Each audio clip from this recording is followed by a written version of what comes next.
CBI దగ్గర పోయినా కానీ దర్యాప్తు రాలే కానీ కేటీఆర్ ఈ ఫార్ములాలో ఏమీ లేదని సాక్షాత్తు కాంగ్రెస్ పార్టీకి సంబంధించిన మంత్రి పొన్నం ప్రభాకర్ గారు చెప్పినప్పటికీ కూడా మేము ఖచ్చితంగా అరెస్టు చేస్తాం. అంటే ఈ వే ఎట్లున్నదంటే ఇక్కడ ప్రజాస్వామ్యం లేదు, ఇక్కడ రాజ్యాంగం లేదు, మేమేం దాల్చుకుంటే అది అయిపోతుంది అనేది మీకు ఇప్పటికే అర్థమైపోయి ఉండాలి.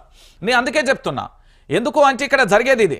ఈడీ ఎందుకింత హడావిడి చేస్తుందని న్యాయ నిపుణులు సైతం విస్మయం వ్యక్తం చేస్తున్నా. అసలు ఈడీ దాకా అవసరమే లేదండి. నేను ఓపెన్ చెప్తున్నా, నేను రాజ్యాంగాన్ని చదివే వ్యక్తిని.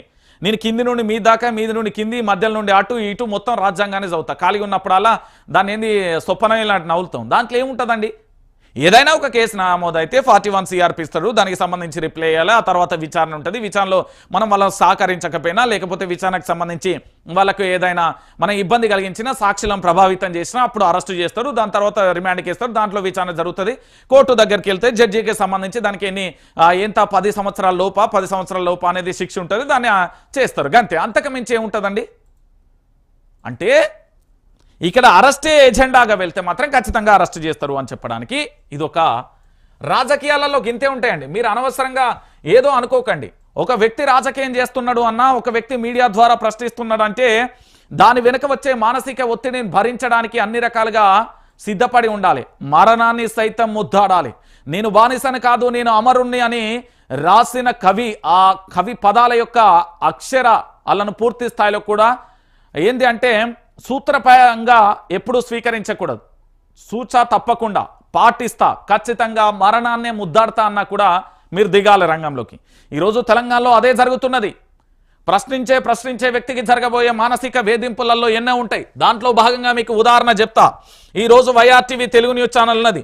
ఏం చేస్తా నేను? పొద్దుగాల మార్నింగ్ న్యూస్ చెప్తా, చెప్పిన తర్వాత ఏం చేస్తా, అనేక రకాలుగా ప్రయత్నాలు చేస్తా. ఇంటర్వ్యూలకు సంబంధించో లేకపోతే రాష్ట్రంలో జరుగుతున్న వ్యవహారాలన్నింటినీ కూడా నేను చెప్పే ప్రయత్నం చేస్తా.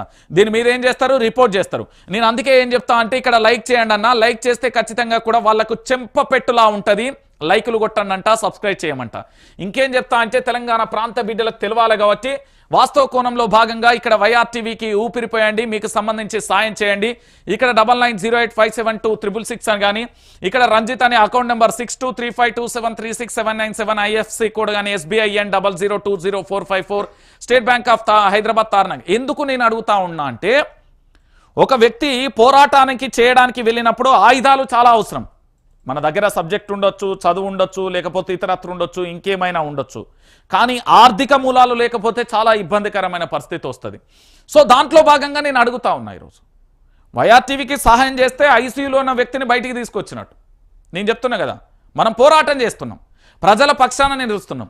అక్రమ కేసులైనవి, అనేక రకాలుగా ఇబ్బందులు అవుతున్నాయి, అనేక రకాలుగా ఇబ్బందులు పెడుతున్నారు. నేను చెప్తున్నా కదా, నేను దాదాపుగా ఒక 20 రోజులు 15 రోజులు వార్తలు చదవాలి. తీవ్రమైన అనారోగ్యానికి గురైన దేనికోసం? నా తల్లిదండ్రుల కోసమా? నా కుటుంబం కోసమా? దేనికోసం? తెలంగాణ సమాజం కోసం. ప్రశ్నే ఆయుధంగా ఇక్కడ జరిగే తత్వాన్ని పూర్తి స్థాయిలో తెలంగాణకి, ఈ తెలంగాణ గడ్డకు, ఈ మట్టిలో ఒకటి ఉంటుందండి. ఇక్కడ బానిసలుగా ఎవరు బతకరు. ప్రశ్నించడమే నినాదంగా, ప్రశ్నించడమే ఎజెండాగా కదులుతాం. పోరాట స్ఫూర్తితోనే కదులుతాం. అవసరమైతే తెలంగాణ రాష్ట్రం కోసం 1200 మంది విద్యార్థులు అమరవీరులైలు 2014కు ముందు. 1969లో 600 మంది ఇల్లు ఎవరి కోసం? ఇల్లు ఈ రాష్ట్రం కోసమే. ఇది తెలంగాణ గడ్డకున్న చరిత్ర. అందుకే ఇక్కడ లైక్ చేయండి, ఇక్కడ సబ్స్క్రైబ్ చేయండి, సపోర్ట్ చేయండి. మీరు ఫైనాన్షియల్గా ఖచ్చితంగా కూడా సపోర్ట్ చేయండి. లేదు మీరు సపోర్ట్ చేస్తే ఖచ్చితంగా లైవ్లో చెప్తామంటే లైవ్లో వచ్చి సాయం చేస్తామన్న తప్పలేదు. ఇక్కడ నెంబర్లో సంప్రదించండి. పూర్తి స్థాయిలో నేను అన్ని రకాలుగా కూడా మీకు సపోర్ట్ చేసే ప్రయత్నం చేస్తా. Right, Telangana image